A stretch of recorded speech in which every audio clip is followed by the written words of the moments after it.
Hello and welcome to a book review with me, Marie Mullaney from Just in Time Worlds. Today I would like to take an in-depth look at Katherine Kerr's Devery series.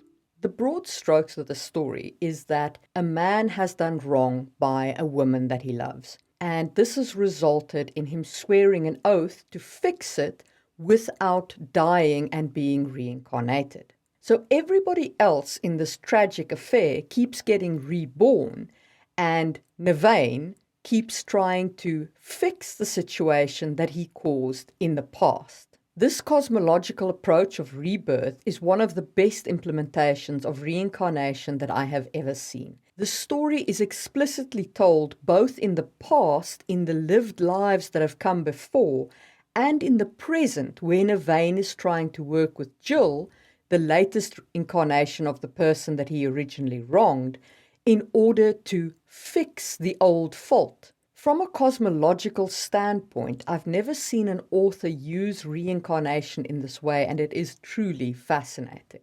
In addition, Katherine Kerr's world has got each race, each intelligent race, is tied to a specific element.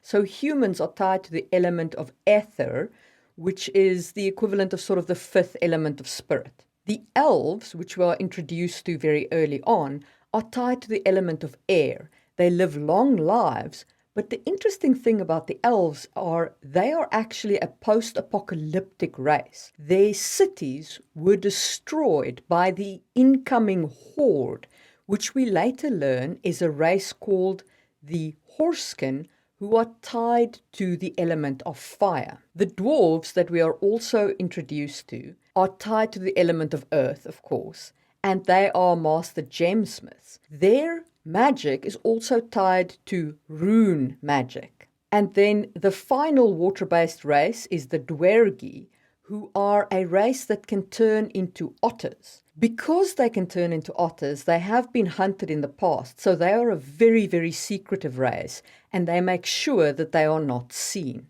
This tying back of the races to the various elements has got a very fascinating impact on the magic system of the world. Each race has got its own take on magic. Even the dragon race is tied to an element, and that element is fire, of course.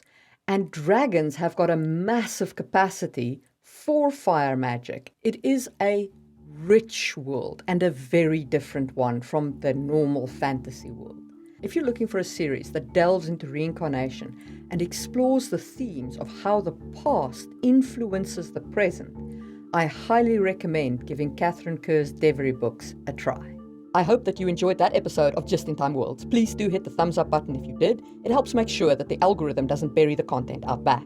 If you really enjoyed this and you want to help me make more of these videos, you can buy my book, The Hidden Blade by Marie M. Mullaney, or you can hit my Ko-fi page where you can make a one-off donation, buy a membership, or even buy a product.